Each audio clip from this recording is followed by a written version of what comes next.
Muy bien, cuando frecuentemente en las apariciones marianas, que son muchas, porque a partir de 1830 comienza un ciclo de apariciones marianas, y la Virgen trae un tema que molesta, que fastidia.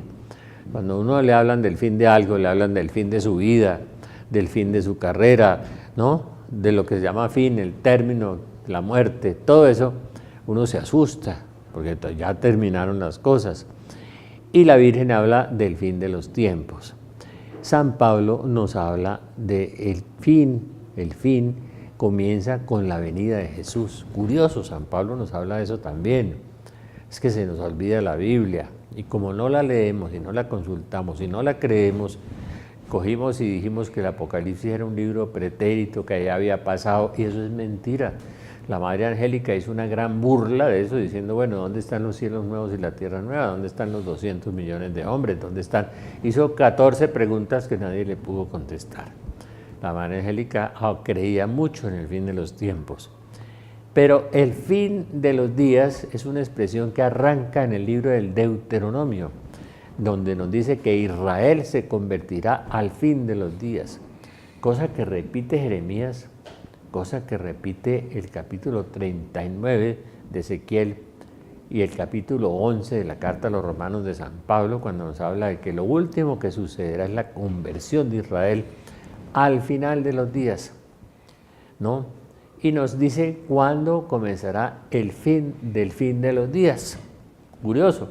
Y la Virgen en muchas apariciones a partir de 1830 no hace sino en 400 lugares 100.000 apariciones, 100.000. Si usted no lo cree, los mariólogos han investigado seriamente eso, pero como usted no lo ha leído y no lo ha investigado, tiene la cachaza, el cinismo de negarlo, ¿no? Sin saberlo, muy a lo colombiano y muy a lo latinoamericano, hablar de lo que no saben y negar lo que ignoran. Es decir, eso es muy nuestro en la dialéctica latina, pero en la racionalidad, cuando uno es razonable y lee, y estudia, investiga, encuentra que es real 100.000 apariciones en 400 lugares. Yo estuve en Betania, estuve en Colombia también, en las apariciones de Colombia, ¿sí? Estuve en muchas apariciones y he leído mucho más, tal vez el padre Fernando Maña haya leído más que yo, pero mucho más que todos ustedes, la mayoría de ustedes. No se han preocupado porque Apocalipsis 12 dice que hay una mujer que aparece al final de los días, vestida de sol, con una corona de estrellas, que es simbólicamente la Virgen de Guadalupe, que está revestida del sol, pero aparece en Apocalipsis 12 la mujer, que simboliza a la iglesia y significa a la Virgen María.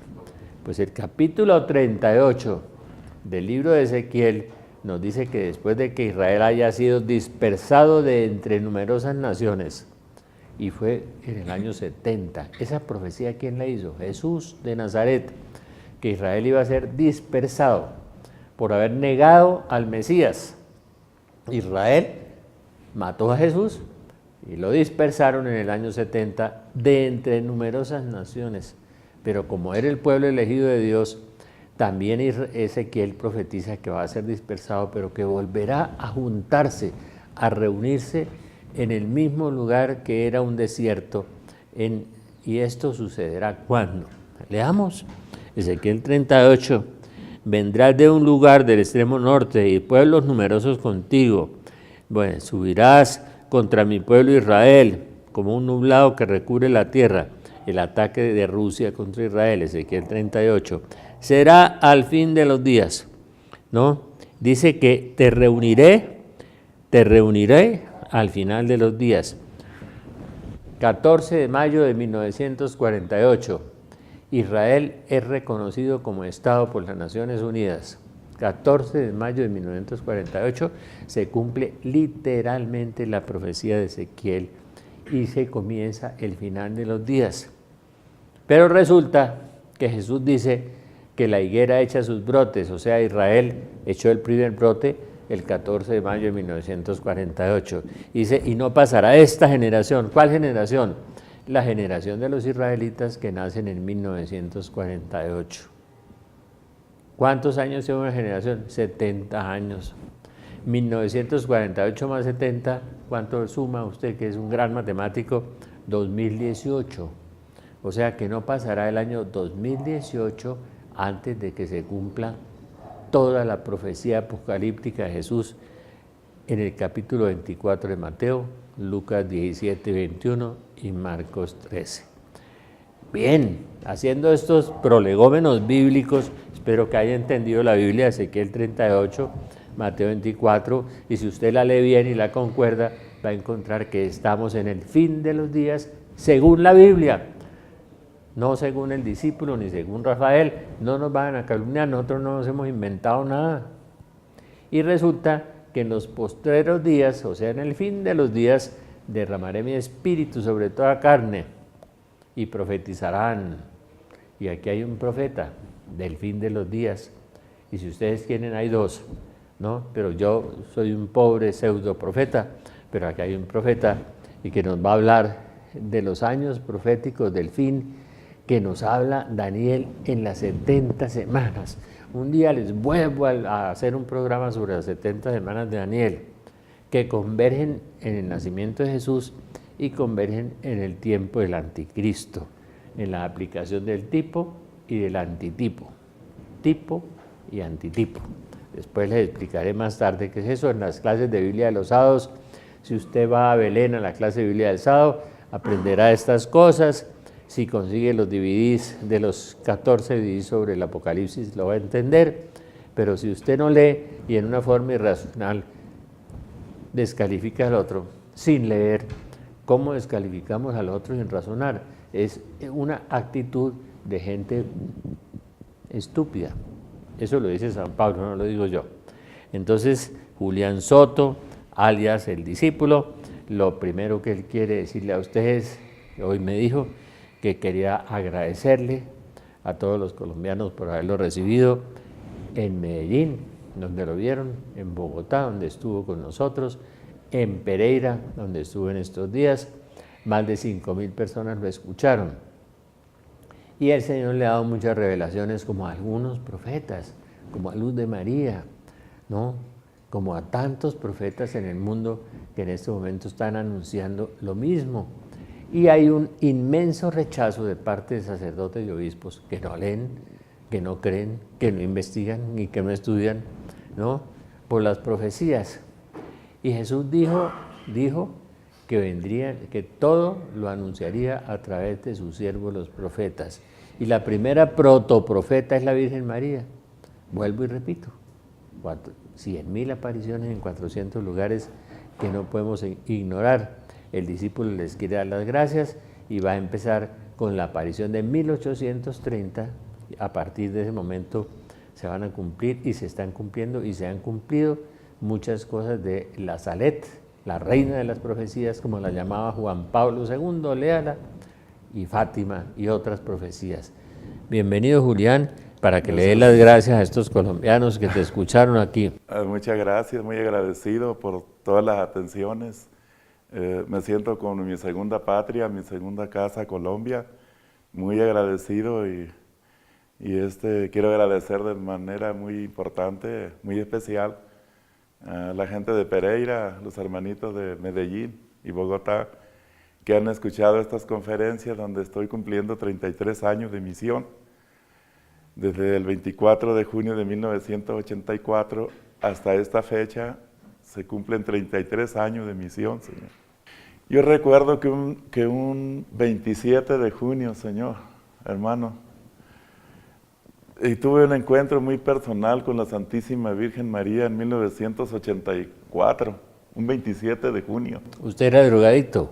Así es, en mi testimonio. ¿Y se iba a suicidar? Ya lo dio aquí el testimonio. Eso ya había pasado muchos años atrás.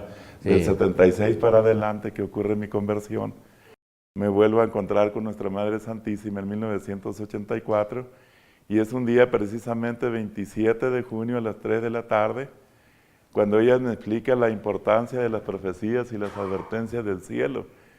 Y me recuerda en particular una manifestación celestial de Nuestra Madre a una humilde religiosa vicentina Santa Catalina Labouré, Ah, la Rue de Bac. Rue de Bac de Ah, París. claro. Ella recibe La medalla en las milagrosa. visiones la medalla milagrosa de la Inmaculada.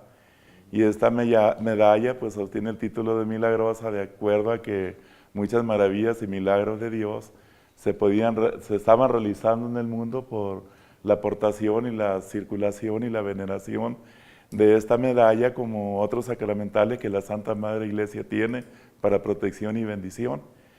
Y ahí claramente la medalla nos presenta los dos corazones unidos de Jesús y de María, por primera vez en la historia, doctor. Claro. A mí me causa mucha alegría y gozo ver que por primera vez una medalla que tiene la autorización de ser de la eclesiástica para que su aprobación, para que se dé a conocer tan importante mensaje.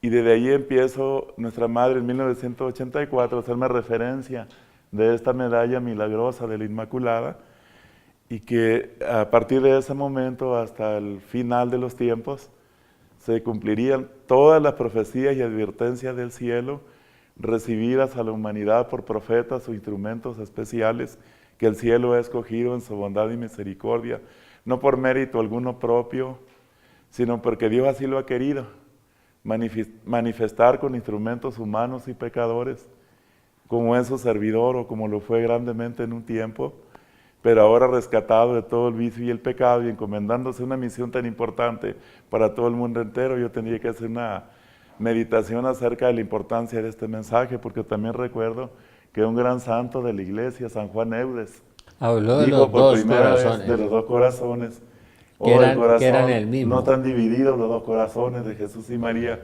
sino que es un solo corazón y que a la vez toda esta unidad de los dos corazones nos trae el amor del Padre y del Hijo y del Espíritu Santo a la tierra por medio del Inmaculado Corazón de María. Y que todas las profecías y advertencias pasando desde ese tiempo llegando hasta las profecías de Fátima, donde la Santísima Virgen le habla a 3 niños y le muestra la visión del infierno, donde le dice, ¿habéis visto el infierno donde van los pobres pecadores? Me da pena la suerte de los pecadores. ¿Queréis ofreceros como sacrificios vivos por la conversión de los pecadores y no vayan al infierno? Y los niños dijeron sí. Y recordemos que 2 de los 3 niños murieron a tierna edad. Creo que 11 Y 12 años. martirizados. Y queda Sor Lucía nada más. Y sufriendo mucho. Para dar a conocer la devoción del Inmaculado Corazón de María y proclamar su triunfo para un determinado tiempo, del cual ya estamos en él. Está triunfando el Corazón de María en Colombia. Y está triunfando el Corazón de María en muchos países de Latinoamérica debido a que mucha gente que ha aceptado estos mensajes ha reflexionado en la importancia de ponernos nosotros espiritualmente bien con Dios, no pecar, ser buenos, obra de misericordia, confesar nuestros pecados, rezar el rosario, ofrecer santas misas y comuniones por toda la estructura de la iglesia, por la iglesia militante, por la iglesia purgante y la iglesia triunfante, en unidad. Por eso sí nos rezamos, pero en unidad, ellos rezan por nosotros. Entonces yo recuerdo que más o menos en 1984 ya había algo relacionado con los años proféticos que el discípulo recibiría por el año más o menos 2001 en el Cerro Bachoco, que es una amplia extensión de 3.000 metros, con una altura de 100 metros hacia arriba, donde subía con un calor de 48 grados. Oh. Para recibir los mensajes, anotarlos en mi libreta, llevar mi equipo de grabación personal, mi Biblia y una dotación de agua que nunca la usaba porque no me daba sed, a pesar de permanecer 6 horas arriba. Y cuando ya bajaba el sol y la temperatura se reducía a 36 grados, entonces yo podía entonces bajar y poder tomar un poco de agua para poder fortalecerme. Y es cuando allí se habla de los años proféticos, los últimos 10 que le quedan a esta humanidad para que se cumpla cielo nuevo y tierra nueva, donde habrá triunfado y reinarán los 2 sagrados corazones de Jesús y María en el mundo. Amén.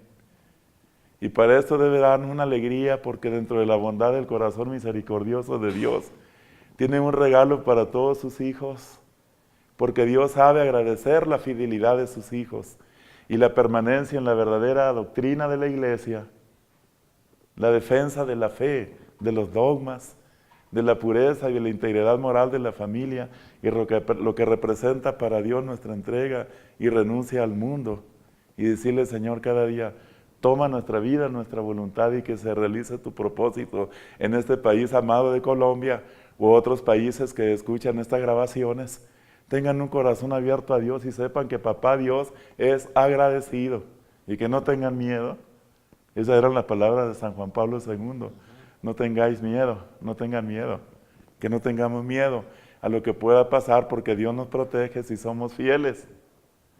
Bueno, haciendo así, se me permite hacer una reflexión acerca de los 10 años proféticos. Entendemos que nos quedaban 8. Vamos a hacer un Así nos quedaban. paréntesis, un minuto y después Si ya habían pasado 2 y nos quedaban 8. Ya seguimos.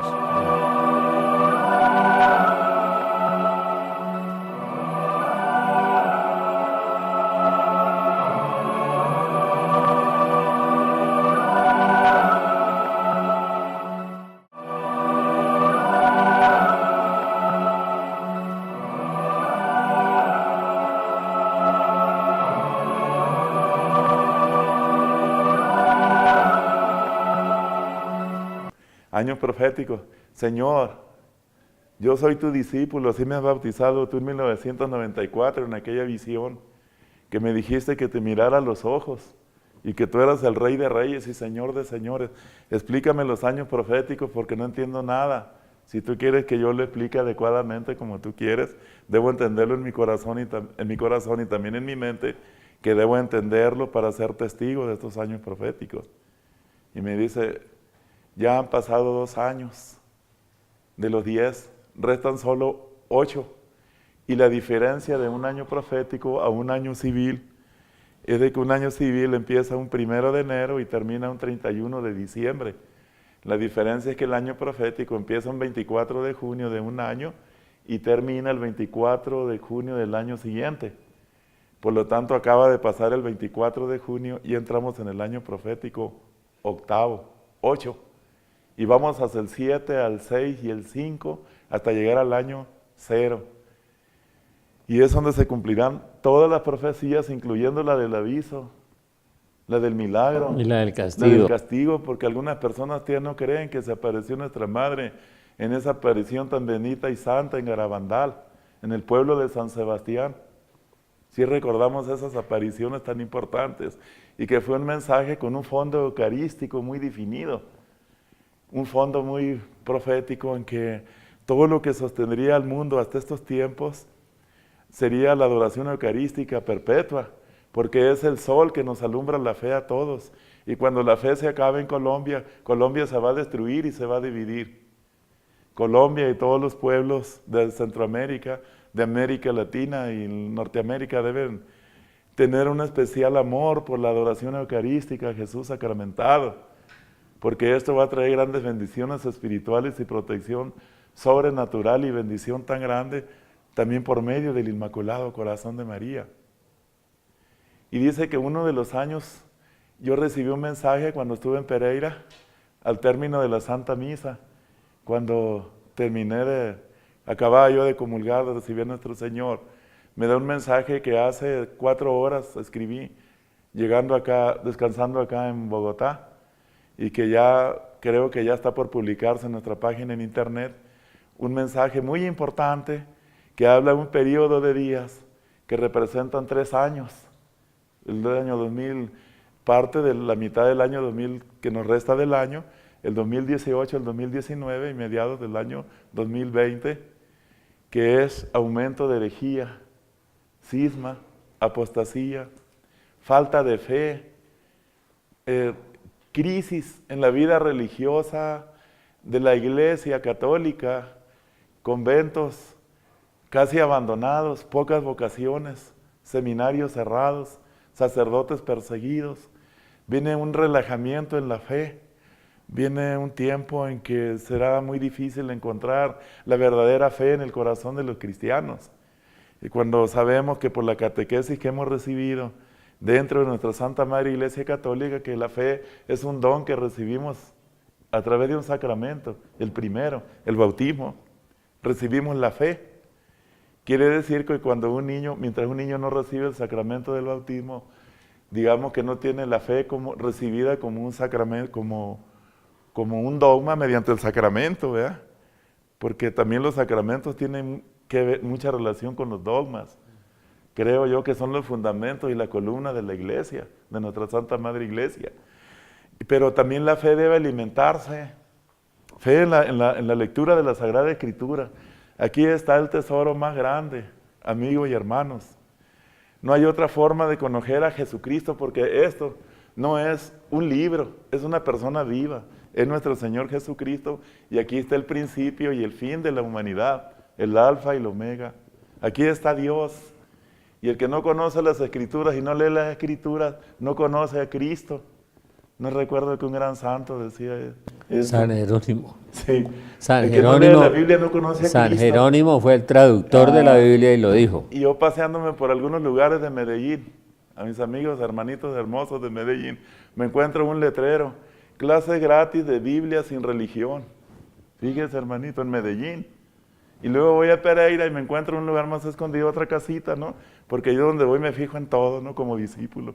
Debo de aprender de todo. Igual. Aquí, clases de Biblia sin religión.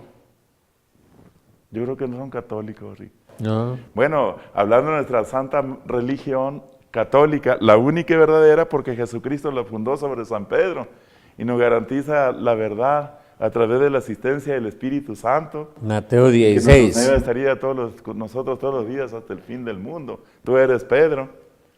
A ti te entrego las llaves y él funda la iglesia sobre San Pedro, nombrándolo roca firme, roca fuerte, para que se sostenga la iglesia y esta fe de la iglesia y en la presencia, que la jerarquía y la presencia y la autoridad que da el Señor con la asistencia del Espíritu Santo, nos garantiza que Él estará todos los días con nosotros hasta el fin del mundo. Gloria a Dios. No de los tiempos, no del mundo. Hasta el fin del mundo. Entonces, una cosa es hablar del fin de los tiempos y del fin del mundo, porque en nuestra conferencia, doctor, no hablamos del fin del mundo. Nadie, ni sino Jesús. una reestructuración del mundo. Tampoco hablamos de la segunda venida de Cristo, ni de un milenarismo, que en el nuevo catecismo de la Iglesia Católica encontramos ahí lo de la impostura religiosa. Hablamos es de religiosidad. Hablamos es Sí. de la renovación total del mundo. Exacto. Pero vayamos a estos años muy críticos para la Iglesia y el mundo. Nosotros los católicos en el mundo tenemos que defender la fe verdadera y la doctrina de Jesucristo y su sagrada palabra, que está aquí, el verdadero significado, la verdadera doctrina de Jesucristo, porque se nos está presentando un evangelio distinto al que Pablo predicó. Sí. El apóstol dice, San Pablo, dice que si alguien viene, aunque sea un ángel o alguien enviado por Dios, o un profeta o lo que sea, predicando un evangelio distinto al que yo prediqué, sea anatema. Maldito. Sí, porque el evangelio que Pablo predica es el de la cruz. Oiga, no podemos alcanzar la gloria sin la cruz de Cristo. ¿Cómo va a estar con los brazos cruzados y pasando una vida cómodamente, dejando pasar el tiempo sin reflexionar? Porque Dios nos da la capacidad de poder pensar, a diferencia de los animales, que son animales irracionales, mientras los seres humanos somos animales también, pero racionales. Bien criticado, ¿no?, por esa expresión de animales, pero pertenecemos de una u otra manera al Homo sapiens. Ella es un animal que piensa, hombre sabio, a diferencia de los animales que no piensan y se guían por sus propios instintos. Y el evangelio de la cruz es pesado, y ni siquiera en muchas partes de la iglesia se puede aceptar que nosotros tengamos que hacer sacrificios y sufrimientos por la conversión de los pecadores y la salvación de las ánimas del purgatorio, porque el evangelio de nuestro Señor Jesucristo no solamente es la cruz, sino la resurrección. Gloria a Dios. Jesucristo está vivo. Por su cruz y resurrección, por su muerte, Jesucristo está actuando ahora ante nosotros y está sanando y está liberando a todo aquel que cree en Él, precisamente por el poder de su sangre preciosa, que es la que estamos hablando, y que yo invito a todos nuestros amigos que nos están viendo a través de este programa, que se pasen por lo menos una hora de vigilia en honor a la preciosa sangre de Cristo. Si no es el día 1 de julio, algún día del mes de julio, porque la sangre de Cristo es la que nos lava, la que nos purifica, la que nos ubica en la realidad, en un mundo que va cada vez a la sombra, a la ignorancia, a la oscuridad, a la muerte espiritual. Entonces el año profético 8, posiblemente, como Dios es elástico, ¿verdad?, en la cuestión de advertencia acerca de catástrofes, lo vemos en algunos relatos bíblicos. Por ejemplo, cuando el profeta Jonás anunció la destrucción de Nínive, el rey, la gente ayunó, el pueblo se convirtió, entonces Dios se arrepintió de lo que iba a hacer con la ciudad de Nínive. Pero en los casos de Sodoma y Gomorra, castigó Dios a los pueblos, la Quintápolis, Pentápolis, 5 ciudades. Las ciudades aquellas que a semejanza de Sodoma y Gomorra tenían pecado de impureza sexual, idolatría y toda clase de pecado. Perdón, Julián. Sí, señor. En el profeta Nahum, 100 años después Nínive volvió a pecar y Dios la destruyó. Todo el mundo habla de Jonás y nadie habla de Nahum. De Nahum, profeta. Nínive fue destruida después, porque volvió a caer. Bueno. Y dice una persona, un hermanito en Pereira, dice, después de la charla, oiga, yo he concebido en mi corazón que Dios es misericordia y no castiga. No castiga, y mucha gente tiene ese concepto de confundir lo que es castigo y justicia. Una cosa es castigo y otra cosa es justicia. Y si se le quita la justicia divina, la misericordia de Dios, entonces no sería misericordia. Porque con la justicia divina se va a hacer precisamente justicia a los que son misericordiosos y que ahora están sufriendo. Por eso dice la palabra, los que están contentos llorarán, y a los que lloran ahora estarán contentos después. Entonces, cuando yo reflexiono veo grandes acontecimientos para el año profético 18 y el posible inicio de la Tercera Guerra Mundial, que acabaría en unos instantes con millares de vidas. Y si pensamos esa gente está preparada para ir al cielo o a la quinta paila, morirían en un instante miles de personas, millones. Esas personas están rezando el rosario, están comulgando, están confesándose. Sería una desgracia que la gente muriera en pecado. Por eso yo creo que la misión de este apostolado de reparación, que yo vengo trabajando desde hace 33 años, tiene dos prioridades. Una, por la conversión de los pecadores, que es el asunto más importante de Dios, y la segunda, la salvación de las almas del purgatorio, la liberación total. Ya ha llegado el tiempo que salgan almas del purgatorio, ya de nuestros seres queridos por nuestras oraciones, y que la conversión, la sanación y la conversión y la salvación eterna está asegurada para todos aquellos devotos del Inmaculado Corazón de María. No se perdonarán, no se condenarán, se salvarán, porque al Señor le bastan 33 segundos para perdonar una vida de 33 años de pecado, Señor. Así la bondad de Dios. Si el pecador se arrepiente al momento de morir, no se condena, porque la misericordia de Dios lo alcanza hasta el último momento, a los últimos latidos de su corazón. Pensando en esto, la iglesia, los sacerdotes deben predicar que el asunto más importante es la salvación de las almas. Pero cuando se habla de castigo de Dios, digamos justicia de Dios, y que esto es algo que está dando vueltas constantemente, de una forma, constantemente complementando un ciclo tras otro, justicia, misericordia, misericordia, justicia. Y también es amor de Dios y es misericordia la justicia. Y el castigo de Dios es otra cosa. Finalmente Dios castigará a los pecadores en su momento, nosotros no sabemos cuándo, pero va a haber una purificación y una regeneración de toda la tierra, de la estructura del ser humano, su ADN, su sangre, su tipología de sangre. ¿Qué más tenemos en el ser humano? Los cromosomas. Los cromosomas. ¿Cuántos son? 46. 46 cromosomas, que son las 46 estrellas que de la Virgen de Guadalupe. De la Virgen de Guadalupe. La Virgen de Guadalupe. Yo amo mucho de manera muy tierna a Colombia porque le tienen muy especial devoción a mi madre de Guadalupe.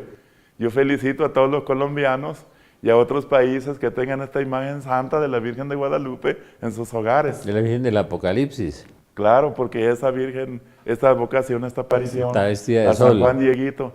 Esta es la mujer vestida de sol y con ninguna otra nación ha hecho Dios algo parecido. Miren que de la tilma de un humilde indito brotara, cuando él extiende su tilma, su manto, caen las rosas al suelo, que la Virgen le mandó cortar arriba del cerrito. Oiga. Un 11 de diciembre, un 9 de diciembre. Mire, Lutero con no había tiempo de rosas ni de flores. Lutero con la Reforma se llevó 6 millones de católicos. Sí. Se los robó. Y la Virgen los recuperó. Los trajo a la Iglesia Católica. Rescató en América Latina 6 millones. Y qué lindo eso, ¿no? Y es que la Virgen atrae a sus hijos y quiere tenerlo a toda Latinoamérica bajo su manto. Sí. Por ello es la reina y nuestra madre, Señor. Bueno, vamos a hacer otro paréntesis un momento.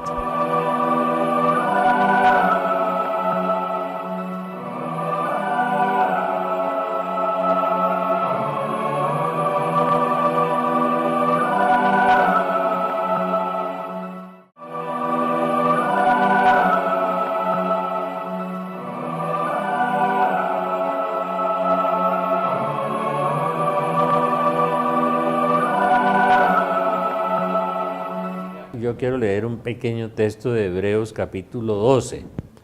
Habéis echado en olvido la exhortación que como a hijos se os dirige. Hijo mío, no menospreciéis la corrección del Señor, ni te desanimes al ser reprendido por Él. Pues a quien ama el Señor le corrige y azota a todos los hijos que acoge. Sufrís para corrección vuestra. Como a hijos os trata Dios. ¿Y qué hijo hay a quien su padre no corrige? Mas si quedáis sin corrección, cosa que todos reciben, señal de que sois bastardos y no hijos. Además teníamos a nuestros padres según la carne que nos corregían y les respetábamos. ¿No nos someteremos mejor al Padre de los Espíritus para vivir? Eso que ellos nos corregían según sus luces para poco tiempo, mas Él para provecho nuestro, en orden a hacernos partícipe de su santidad. Hebreos 12. La corrección. Bueno. Y acuérdense que Hebreos 11 nos habla acerca de los héroes de la fe. Ajá. Hoy en día este anuncio de la Tercera Guerra Mundial ha causado una especie algunas personas se acercaron a mí en Pereira y me dijeron que tenían miedo después de la conferencia, porque yo hablaba de la Tercera Guerra Mundial. Pero se les olvidó que la Virgen se lo dijo al padre Gobi hace 35 años, sí, de la Tercera Guerra Mundial. Y sería terrible porque sería la última en el mundo, y que si no terminase la guerra, pues iba a ser consecuencias catastróficas, porque ya hay armas muy sofisticadas, capaces, por ejemplo, de convertir una superficie total de un país como Francia en una superficie de hielo. Y otra bomba, recuerda que tienen algunos países... en que la parte biológica se muere y la parte material queda, ¿no? Se cae la carne con la radiación. Capítulo 14 de Zacarías. Estando todavía en pie, se desmoronará su carne. Semejante plaga será de los caballos, camellos, mulos y asnos. O sea, la parte de vida biológica se muere y se queda la parte física. Y se le descompondrá la piel y la carne y quedarán algunos vivos. Es una bomba de neutrones. Sí, bueno, y cuando la palabra de Dios habla acerca de la guerra, utiliza la palabra la espada. ¿Verdad? Cuando dice la espada no se apartará de tu casa porque has hecho esto. La espada está lista, dice Ezequiel. Es como decir la guerra no se apartará de esta nación o de este país o de este pueblo por haber hecho esto y esto otro. Y Ezequiel dice yo te hablé, pueblo mío, y te dije mis mandamientos y mi ley. Ezequiel dice que la espada ya está desenvainada, dice Ezequiel, y está lista para herir la espada. Y dice que... Pues yo no creo que sea la espada que trae San Miguel Arcángel, ¿no? No, es la espada de la guerra. Es otro tipo de espada. Y que al fin está cercano, dice. Y dice que el mundo entero se quebrará. Dice que tirarán el oro y la plata por las calles porque no servirá de nada, dice el profeta Ezequiel. Ni el oro ni la plata. Y yo creo que la Tercera Guerra Mundial es un evento que está dentro de la misericordia y la justicia de Dios también. Como algo que podría reducirse en tiempo y también en efecto, de acuerdo a la respuesta al mensaje que está llegando del cielo. Porque Dios le advierte claramente al discípulo, dile a mis hijos que si la gente responde al llamado de las advertencias del cielo, podrá minimizarse los efectos de una tercera guerra mundial en la cuestión de mortandad y en la cuestión de destrucción. Porque si nos ponemos a examinar brevemente, los efectos de una guerra en un país hacen que vayan exiliados, hombres y mujeres y niños, ancianos, caminando por el desierto sin tener una esperanza, sin tener agua, sin tener alimentos, ya que en la eventualidad de esto los países no estarían suficientemente preparados o capacitados para recibir gran número de exiliados o refugiados, y aparte podían correr el riesgo de que los ejércitos que están participando en esa conflagración mundial puedan preferir blancos civiles más que militares. Perseguirlos. Sería terrible, porque un blanco militar es destruir la potencia de armamentos que tiene un país en la cuestión bélica, y un blanco civil es destruir gente, matar gente inocente. Y ahí es donde sufren las mujeres y los niños, ya donde Dios se conmueve ante el sufrimiento de una guerra por el sufrimiento de los inocentes. Pero también Él no está muy contento, no se manifiesta agradablemente consintiendo aquellas acciones que, movidas por Satanás, inducen a la gente a tomar las armas y a declarar la guerra, sobre todo aquellos que están al frente de las naciones y de que una u otra forma se declaran aliados de aquellos países que eventualmente entrarían en esa conflagración mundial. Yo creo que hay que orar porque haya paz, y donde haya guerra que se minimizan sus efectos. Y la Virgen es la reina de la paz. Y cuando la gente desgrana las cuentas del rosario, nuestra Madre está prometiendo paz para aquel país. Cuando el gobernante, el presidente de la República, cuando el gobernante de la provincia, de la alcaldía, tome su rosario en las manos y rece: Madre Santísima, perdona a mi pueblo y protégelo de una guerra. Porque la soberanía de un país, de muchos países en Latinoamérica, no está en los ciudadanos, sino el que dirige a los ciudadanos, en los mandatarios. Y cuando un mandatario reza el rosario por sus, ¿cómo se dice?, por sus conciudadanos, la Virgen promete muchas bendiciones. Entonces cada mandatario, independientemente de cuál fuese su creencia, sería muy recomendable que hiciera la práctica de rezar el rosario, aunque no crea. ¿Vea cómo parece la propuesta? Muy buena. Pues. Sí, que todo el gabinete, que todos los servidores públicos tomen el rosario, y que todos que estén oyendo este programa, esta grabación, tomen el rosario, porque es una garantía de la paz para el mundo. Eso lo hacía nuestro presidente anterior, pero el de ahora no es posible. Bueno, pues hay que invitarlo. Invítalo. No está de más. Oiga, un sacerdote de Venezuela me pidió que cuando rezáramos el rosario, en cada casa al final rezamos el Magnificat por la liberación de Venezuela, que está sufriendo mucha hambre y muchos problemas. La liberación de Venezuela, y también vamos a rezar un rosario por la liberación de Colombia. Colombia necesita liberación también. Bueno, sigue por favor. Bueno, y de ahí agreguemos la pandemia mundial. Y mucha gente se ha asustado o se ha angustiado o me ha preguntado, y algunos sacerdotes me han dicho: no hable directamente de una pandemia mundial porque la gente tiene miedo. Pero yo tengo que decir las profecías que acompañan a cada año profético. Y es muy probable que entre esta fecha y antes de llegar al 24 de junio del año 2018 surja una pandemia, no una epidemia, pandemia que se extenderá rápidamente por todo el mundo y cuyo virus que la provoca es indestructible, y que se aloja en la copa de los árboles y que finalmente toma cuerpo en los animales domésticos que las personas tienen en su casita como mascotas, y que de ahí no sería el contacto humano de un enfermo de esa pandemia con ese virus, no sería la saliva, ni el saludo, ni el abrazo, ni el beso, sería por estar acariciando al animalito, a la mascota, o estar cerca de sus heces, o estar cerca de sus excrementos, o el lugar donde come, donde vive, independiente de qué tipo de animal sea la mascota. Para proteger esto, dice el mensaje para el año profético: tome una medalla de San Benito. Y aquí la gente debe reconocer el valor que ahora el cielo le otorga a los sacramentales. Que sea exorcizada o bendecida por un sacerdote, y que se la cuelgue al animalito con un listón azul en el cuello, o la tenga ahí cerca donde está el animalito, para que sea protegido del virus y de esta forma su familia se salvará. Porque después de haber contraído el virus, una sola persona de la familia, doctor, se va a contagiar toda la familia, se van a morir en 5 minutos. ¿Cómo? Porque se le van a destruir los órganos internos, en hemorragia por los oídos, por los ojos, y en fiebres muy altas morirán y no habrá curación. Entonces viene el mensaje de las hojas de un arbolito muy bonito que crece en las orillas de los ríos, en lugares húmedos, y que se le conoce en algunos países de Latinoamérica como sauce. ¿Verdad?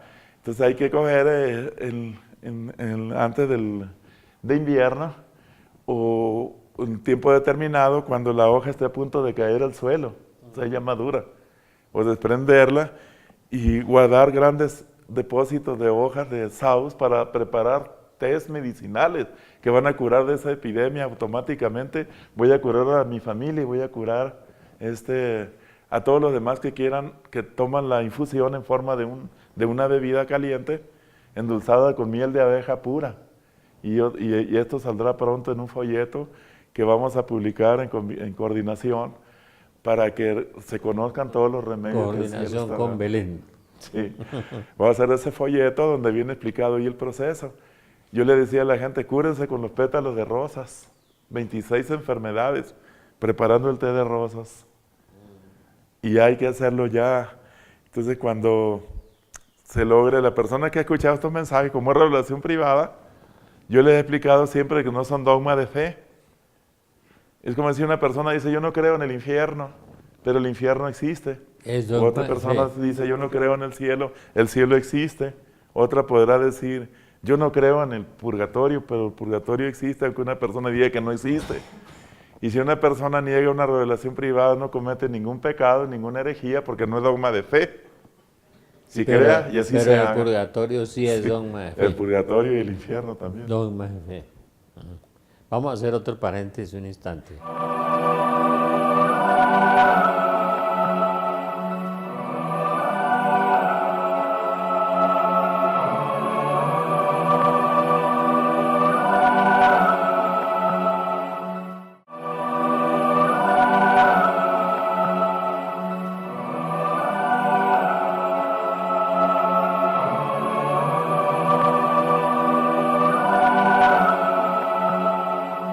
Vamos a leer el último mensaje que el discípulo recibió en Pereira, en el evento que tuvimos allí. Por favor.